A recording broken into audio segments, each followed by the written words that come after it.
Hi అందరికీ నమస్కారం. ముందు వీడియోలో చెప్పినట్టుగా మేము మహానంది చూసుకొని నేరుగా అహోబిలం దర్శనానికి వెళ్తున్నాము. అహోబిలంలో మాకు తెలిసినన్ని క్లిప్స్ తీసుకున్నాము, మీకు చూపించడానికి ప్రయత్నం చేస్తున్నాము. చూసి ఎంజాయ్ చేయండి. ఇదిగో ఇప్పుడు మేము వెహికల్ మాట్లాడుకొని వెళ్ళామన్నమాట. ఇక్కడి నుంచి సగం దూరం వరకు మన వెహికల్స్ అలా ఉంటుంది. అక్కడి నుంచి ఫ్రీ బస్సెస్ అలా ఉంటాయి పైకి ఘాట్ రోడ్లో. వెళ్ళాక అక్కడ స్టెప్స్ నుంచి మనం వెళ్ళొచ్చు. ఇదంతా వచ్చి కోనేరు దగ్గర మార్గం. అలానే మెట్లు ఎక్కలేని వాళ్ళు ఎవరన్నా ఉన్నారంటే అక్కడ డోలీలు కూడా అవైలబుల్లో ఉన్నాయి. పర్ పర్సన్ 600 ఛార్జ్ చేస్తారు. మేము మాతో వచ్చిన వాళ్ళలో ఒకరిని డోలీలో తీసుకొచ్చామన్నమాట. అలాగా మేమందరూ వెళ్ళి ఆ స్టెప్స్ మార్గం గుండా వెళ్ళి పైన ఉన్న లక్ష్మీనరసింహస్వామిని దర్శనం చేసుకోవడం జరిగింది. ఇది బ్రాహ్మణ నిత్య అన్నదాన సత్రము. అక్కడ మనకి రూమ్స్ అవైలబుల్లో ఉన్నాయి. ఎప్పుడు అన్నదానం జరుగుతూ ఉంటుంది. సుమారు 78 నుంచి 80 మెట్లు ఉంటాయి. అలా వెళ్తూ మనం మధ్య మార్గంలో గైడ్స్ కూడా ఉంటారు. మనకి ఏమన్నా తెలియని విషయాలు నేర్చుకోవడానికి గైడ్స్ ఉంటారు. వాళ్ళు చెప్తారనమాట అక్కడ విశేషాలు. వాళ్ళ ద్వారా మనం తెలుసుకోవచ్చు. అలానే మేము వెళ్ళే సమయానికి నవనారసింహుల్ని దర్శనం చేసుకోలేకపోయాం. పైన లక్ష్మీనరసింహస్వామిని, జ్వాలా నరసింహస్వామిని అందరినీ దర్శనం చేసుకున్నాం. ఉదయం 10 గంటల నుంచి సాయంత్రం 4 గంటల వరకు ఉంటుంది. మేము వెళ్ళేసరికి టైం 5 అయిపోయింది.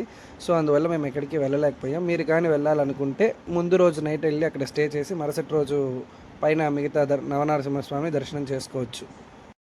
యాక్చువల్గా కొండపైన కూడా చెప్పులు పెట్టడానికి లాకర్ ఉంది. చెప్పులు వేసుకొని వెళ్ళేవారు వెళ్ళొచ్చు. మాకు ఆ విషయం తెలియకుండా మేము కిందే పెట్టేసి వెళ్ళిపోయాము. ఇది వచ్చి తులసి మాలలు, మల్లెపూలు అవి మేము ఆ షాప్లో తీసుకున్నాం కొండపైన. ఈ మార్గం గుండా మేము లోపలికి వెళ్ళామన్నమాట. వెళ్ళి స్వామివారిని దర్శనానికి విఐపి టికెట్ తీసుకొని వెళ్ళి దర్శనం చేసుకొని వచ్చాము. దర్శనం కూడా చాలా బాగా జరిగింది.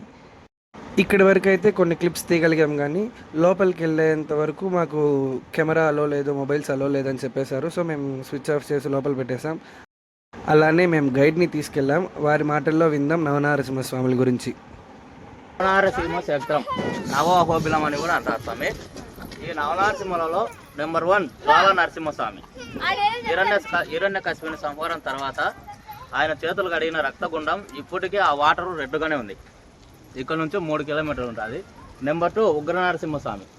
అక్కడ హిరణ్యకశిపుని సంహారం తర్వాత నరసింహస్వామి ఉగ్రరూపంతో ఉంటే దేవతలందరూ శాంతపరచలేకపోయినారు.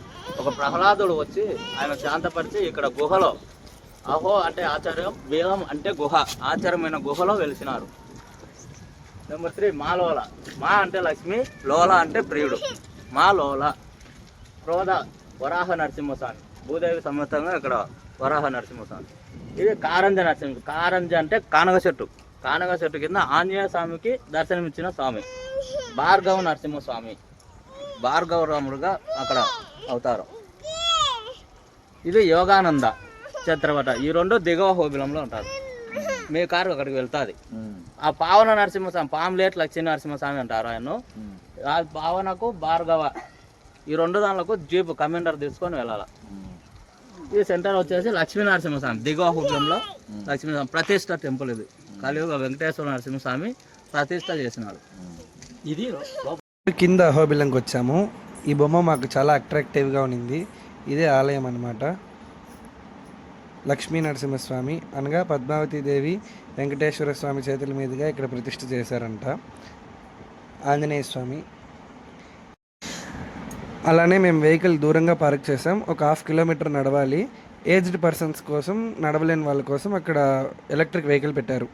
డివైన్ వాక్ విత్ భార్గవ్ అనే యూట్యూబ్ ఛానల్ని సబ్స్క్రైబ్ చేసుకోండి, సపోర్ట్ చేయండి. Thank you.